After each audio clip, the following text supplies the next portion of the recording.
Keck from Forex Trading Unlocked on June 28th, 2021 for a June 20th, 21 through July 2nd Forex trading and cryptocurrency market analysis for you. Before we get into it, we just want to show you our disclaimer to remind you that this video is for educational and informative purposes only. Now, why don't you also, while you're at it today, when you have a chance, make sure that you subscribe to our YouTube channel, Forex Trading Unlocked, or our Twitch channel, Forex Trading Unlocked. So we will be having a nice discussion today about some high probable Japanese candlestick patterns. So if you read the book, you'll be very familiar with them and you'll know how to integrate them and use them for your own trading. So it's in paperback and Kindle versions, just to remind you. And don't forget to pass it on to your friends as well. All right, we have our live action screen here. We're at the forex-trading-unlocked.com website, and we have a Euro US dollar chart already running here. As you can see, the Euro US dollar is only slightly lower on the day. Dollar's a little bit of mixed action going. So let's take a look at Dixie, the dollar index. All right, we had a sell signal right here on Monday of last week. That was a bearish engulfing line sell signal. That has the index targeting a little bit lower. We're looking for it to fall back on support and test this 90-98 area somewhere in this little range here. As you can see with the Euro US dollar, which is the biggest component, it's an inverse chart. This has us going up towards this $1.20.54 to a $1.20.98 area.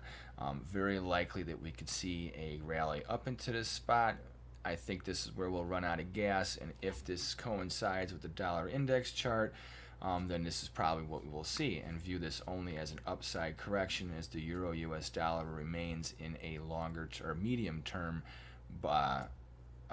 bearish to neutral trend. We're not looking for any real reason to be a dollar bear against the euro in the overall long term. It's at these levels. It's kind of at a good price point, getting very much higher. It's hard to see how that's going to follow through.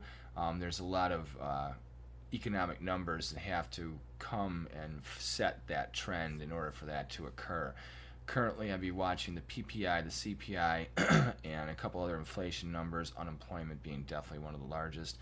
Remember, we're coming into holiday markets in the U.S. This week, so there's a 3-day weekend. The markets will be closed on Monday. Expect thin trading from Thursday afternoon into Friday afternoon and the end of the trading week for most traders around the world. And then, like I said, expect thin volatility or thin volumes and potentially high volatility if the algos start to kick up their heels. But you don't want to be caught in that. You're going to have a lot of erroneous price spikes, probably on an hourly basis and even 15-minute basis. If you're not mindful of these things. So you might get stopped out of trades you normally shouldn't even be in because there's not much potential. Not that you won't get some market moves, but it's going to be very likely to fall back on them. And oh, there we go. Had the fire alarm going on with the lunchroom. Great, guys. Somebody put something in the microwave too much or something. I don't know. Great, right during broadcasting. So what else is new? Great Monday afternoon here in Chicagoland. So at least I hope it's not a fire. So I would hope someone would come running and get me if it is. So, but anyhow, we're looking for the market to rally into this price point of $1.20.54 up to $1.29. Hey, guess what? The fire must be put out. Yay! Oh boy, an interesting story when I get out of here today. So anyhow, this is what we're looking for now. Above this $1.1848, expect the market to make a run for this $1.20.54. If we fail from here, well, that cancels our buy signal and also sets what? A lower move low. Now, should that occur, that means that this bear trend is very solid because we're coming off a lower move low already. No matter what, we're setting a lower move high until we have another wiggle and jiggle one way or the other. So we'll see how this manifests. I would say that you're probably going to see some nice action going into tomorrow into Wednesday. Be cautious with Thursday and Friday because, like I said, volumes are expected to drop off. Doesn't mean we're not going to have some market swings. So British pound, US dollar is next on our agenda here. This is acting in a similar fashion. It was very strong versus the dollar earlier today, but it is still up versus the dollar today. And it seems to want to maintain this low from Friday, so it doesn't want to go below there. If we were weak and trying to really edge lower, you would think we would touch off some stops. So that's just kind of weird. You would think that even the algos would be kicking in right now with a lot of selling pressure.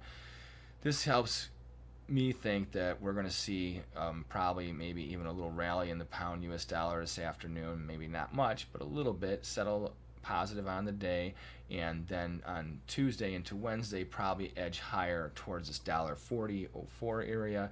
This takes out, if we can breach this level, we confirm a new high after a higher move low, which is short-term bullish trend, which will help to catapult us into this $1.40.17 up to a $1.40.69 area.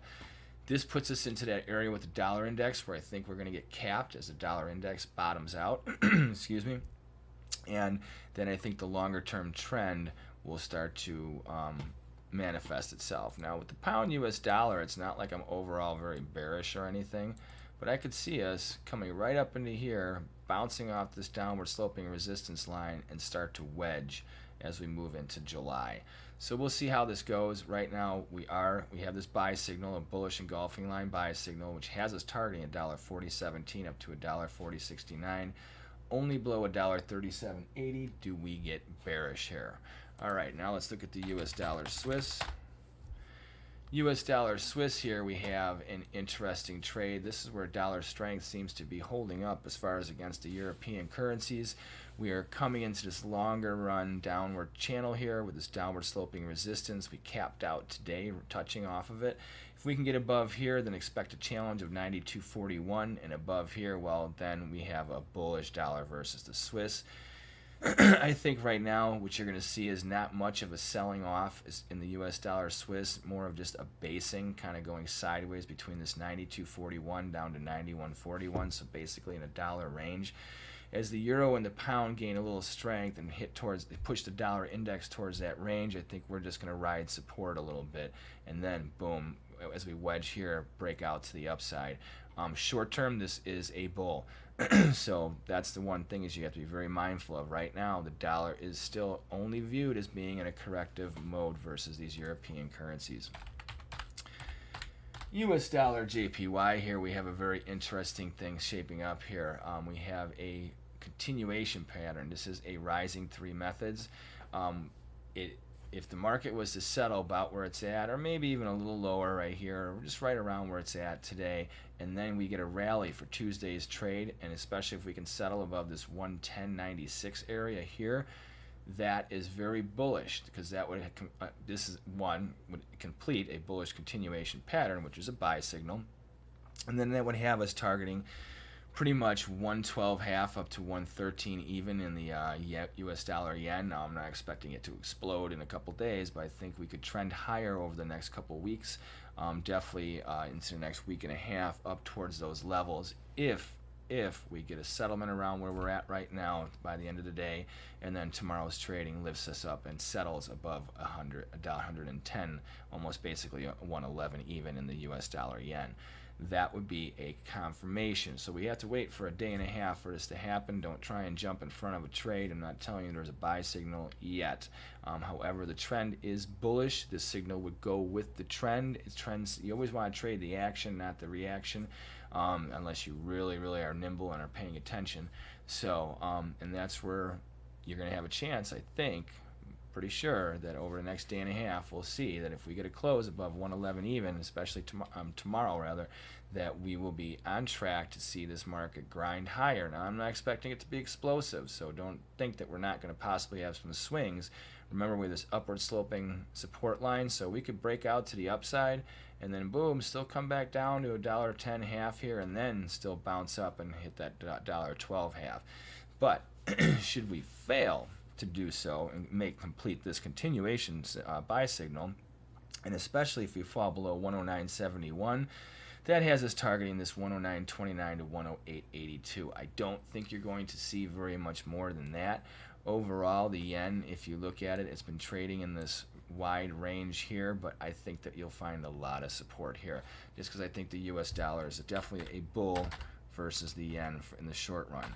Australian dollar, US dollar has its woes. It is not acting in any manner, shape, or form as being strong anymore, where it has been for a while. The Australian dollar was a bull versus the dollar for over a year during the coronavirus, from March of 2020, during the whole pandemic. Now, because of China, there's all kinds of political sanctions, and the fact that China is now hoarding, opening up their reserves for all their commodities that they've been hoarding for their businesses to keep inflation down. Well, it's also out to jab Australia as well. Nothing that China is doing right now is not an attack on the sovereignty and the businesses and economies around the world. It's very obvious, and now it's starting to rear its horns in the currency market. I would expect that you would see Australian dollar weakness versus a lot of currencies. It's already showing versus the New Zealand dollar, the American dollar, the US dollar here. This is huge. We've been grinding for the past few months. This hitting this lower end of the range is not just a dip. We did not have a buy signal here last week like we did in the other currencies, even though it's trending higher versus the dollar. This is due to dollar sell-off. This is only short-term correction when it comes to this currency. Even if the dollar becomes a major bear versus the other currencies around the world, I do not think it's going to be against the Australian dollar. I think long-term you are going to see Australian dollar weakness, weakness versus the dollar, weakness versus many of other currencies around the globe. One reason I can show you that is New Zealand dollar, US dollar. As you look at this market here, what does this look like? Looks very similar to, oh, sorry, not New Zealand dollar. We want the New Zealand dollar, Australian dollar, excuse me. So anyhow, New Zealand dollar, Australian dollar. This market has already come off of higher move highs and bottomed out over here. So as we keep inching higher, making higher move highs and higher move lows, the Australian dollar is starting to wane. So it's losing strength. And if it loses strength versus the New Zealand dollar, guess what? It's going to lose strength versus the US dollar, okay? Even if the New Zealand dollar gains strength versus the dollar. And especially if the New Zealand dollar does rally against the dollar and continues to rally against the Australian dollar, then you're going to see the Australian dollar drop to the US dollar. It's just a function of those relationships.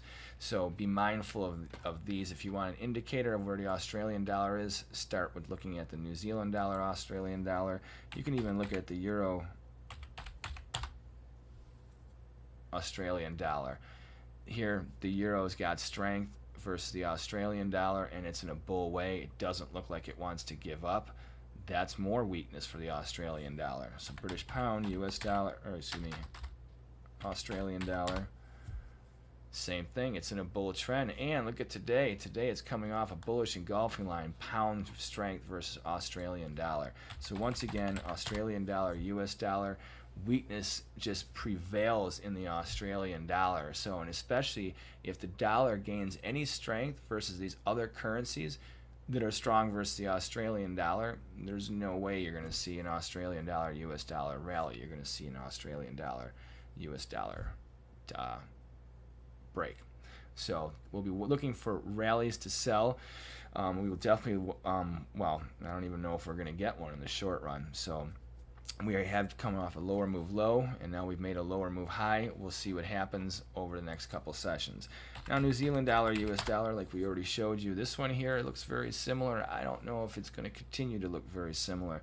The New Zealand dollar, US dollar could go sideways. It could rally while the Australian goes down. So we're coming into this inflection point. I don't think you're going to see so much of it over the next few days, but watch out. We are quarter end. Liquidation has been done by the funds already. Everyone's got their numbers, so you're not going to. That's why we don't have a lot of action going on today. Remember, today is July 28th. We have 2 more trading days left in the second quarter.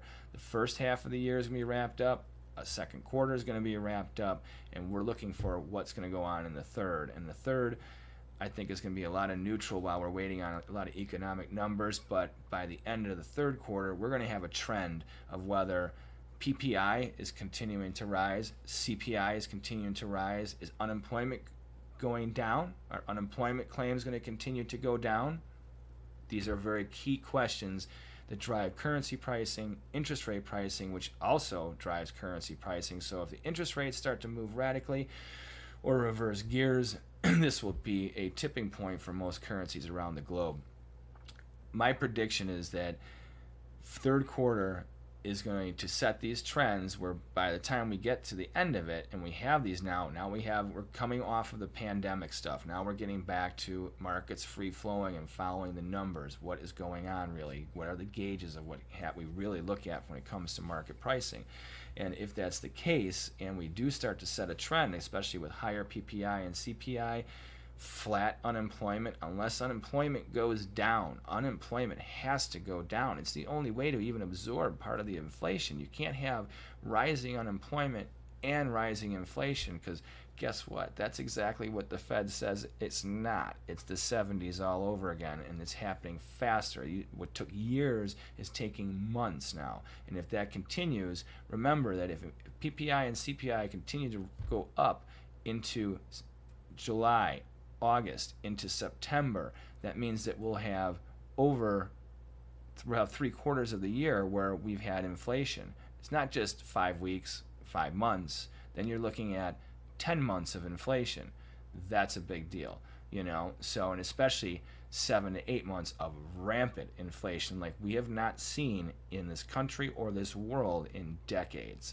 So, and that's just a fact. So, and these things are going to shake up the markets, giving all us traders lots of opportunities to catch lots of swings. So, New Zealand dollar, US dollar is looking pretty much a little neutral. Now, here we have US dollar, Canada.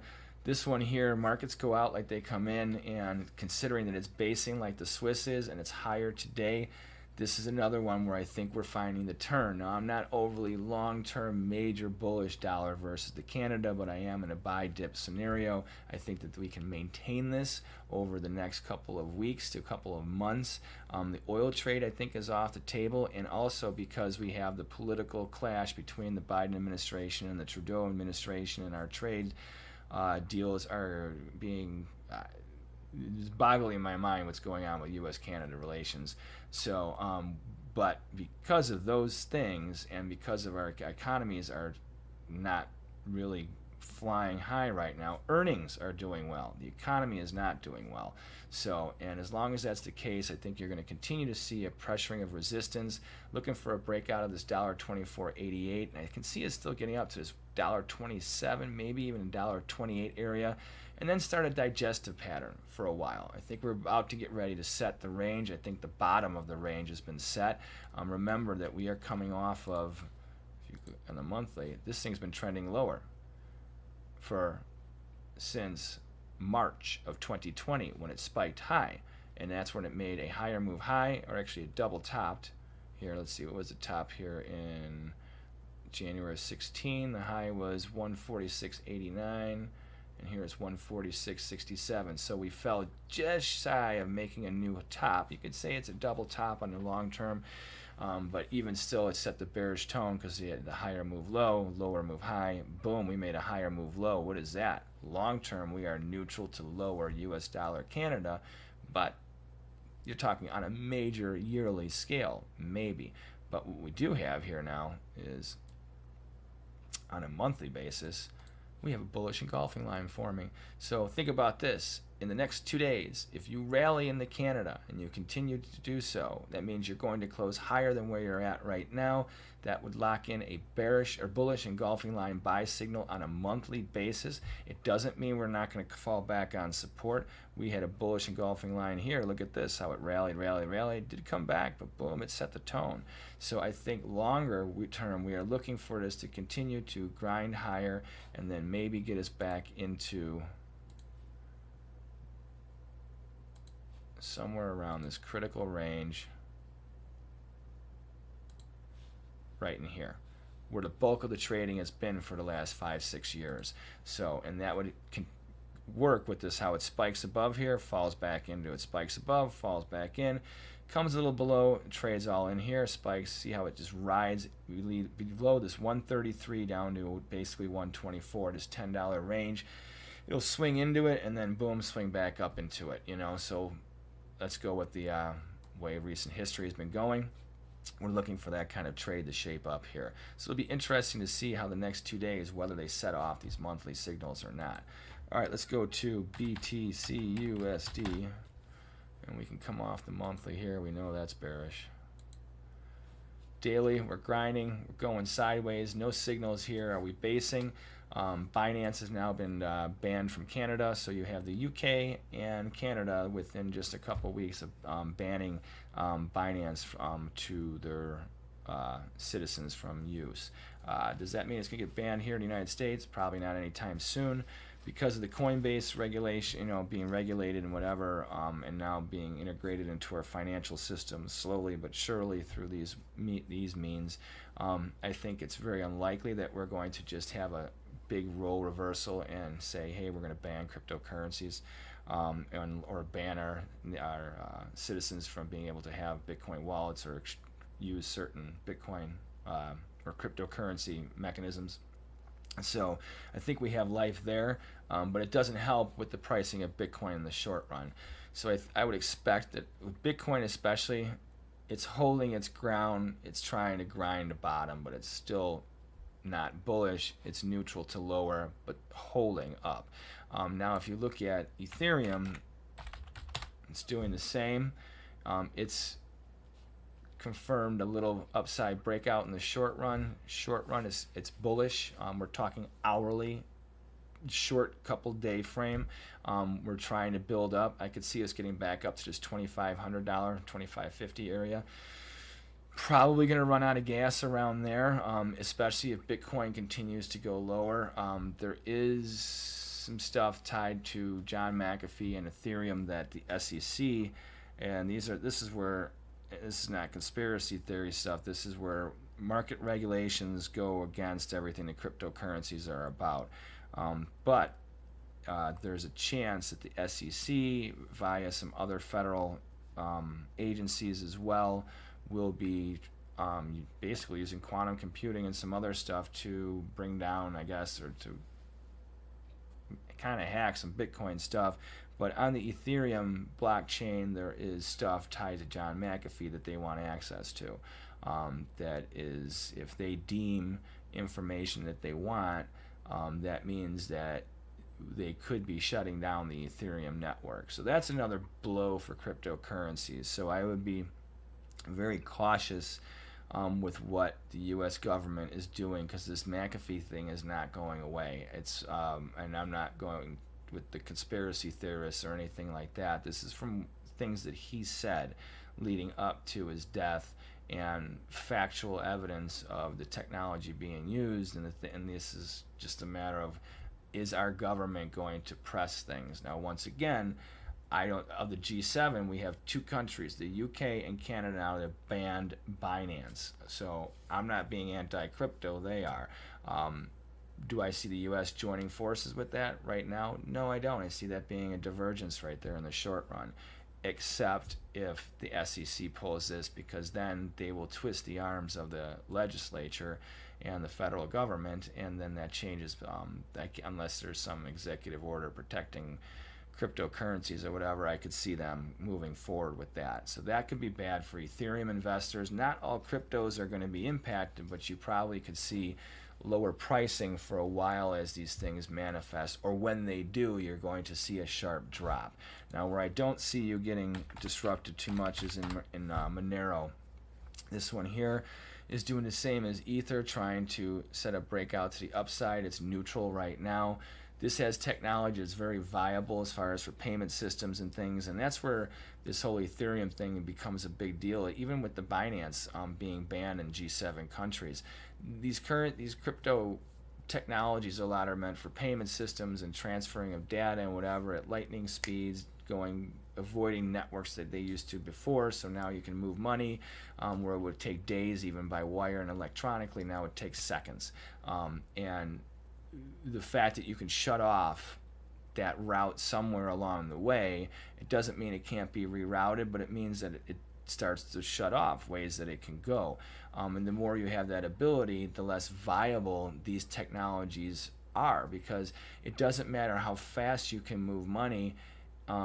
you're not, there's no off switch when you transfer your money from one bank via another. I feel like if you transfer money from a Hong Kong bank to a bank in Chicago, it may take 2-3 days to clear, but once it's in their bank and it's sent, it's going through the network. Those dollars are being transferred via banks to banks, and then it's in your account. It's not going to be disrupted. With the ability to shut down, say, the Ethereum network, which is based on the blockchain of Bitcoin, this causes all kinds of not just new questions, but red alerts as far as the cryptocurrency investor or even businesses that want to use these things. I mean, could you imagine if you're taking payment in Ethereum and all of a sudden they shut down the network? Well, then your Ethereum becomes worthless. So all your transactions that you've done and money that you've already committed services or given products that you created and spent on labor and whatever, and then all of a sudden you take in Ethereum and they shut it down, and then you can't have no access to it, or it turns to zero. That's a big problem economically. We could have systemic financial situations where it's not even just the big companies. Every little small business could be wiped out. Literally, you could have their doors shut down within days because of lack of you'd be losing credit, you'd be losing money, you wouldn't have your money, you wouldn't have your ability to, especially if you're using that for other things. So hopefully these things don't become the case, but you do have these risks with that.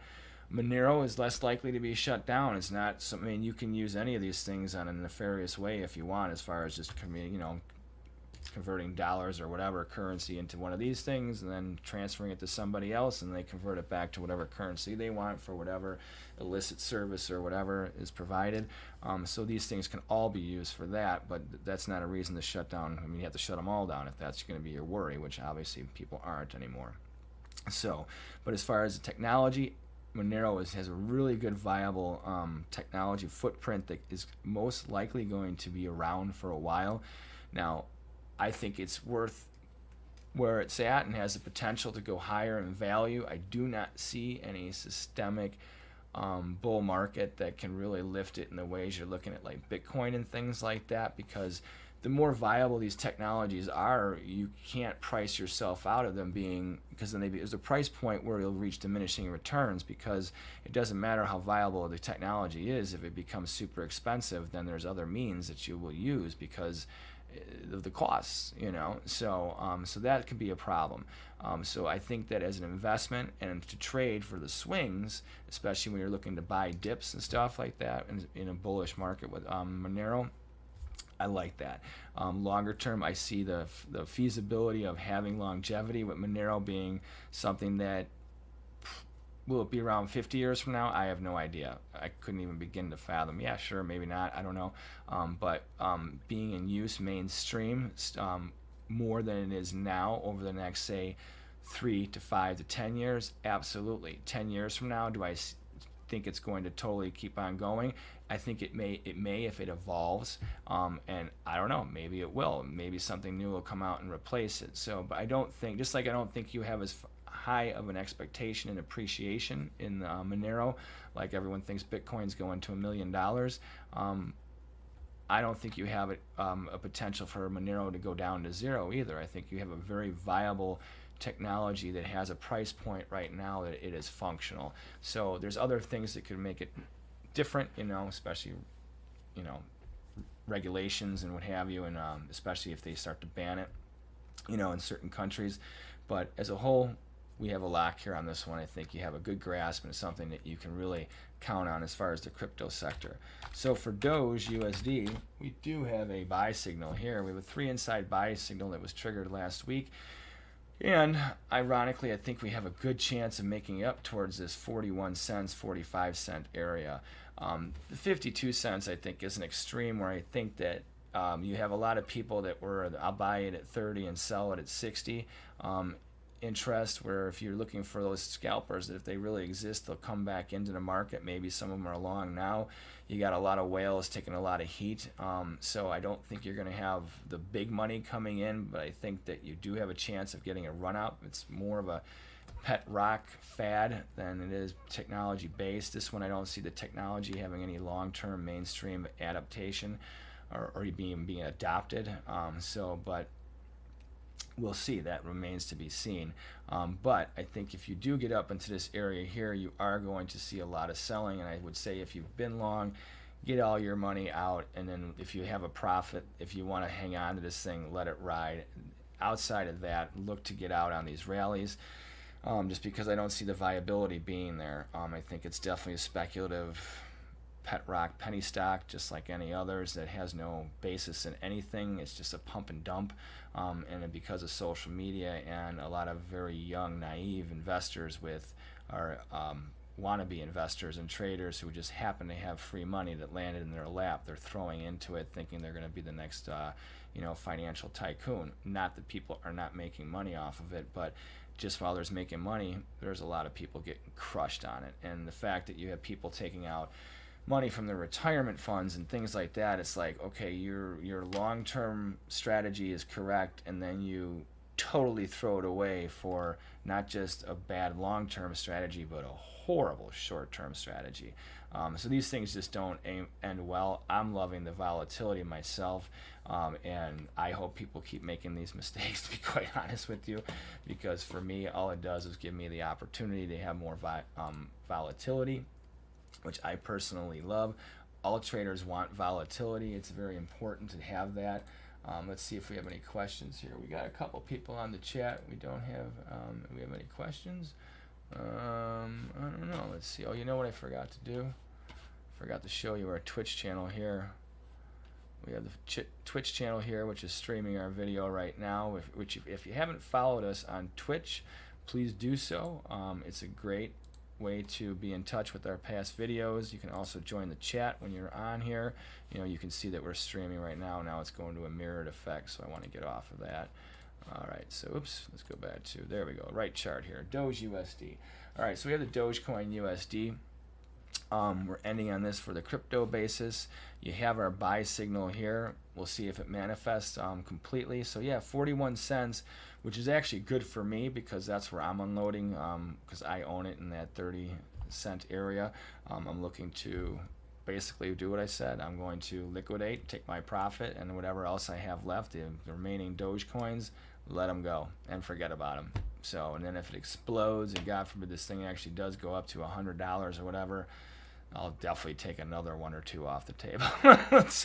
So, actually a few more than that. I'll probably have a couple hundred left.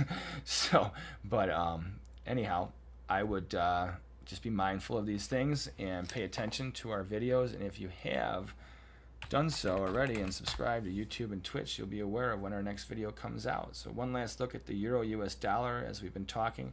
A little bit more strength coming in, but very quiet for the lunchtime hour.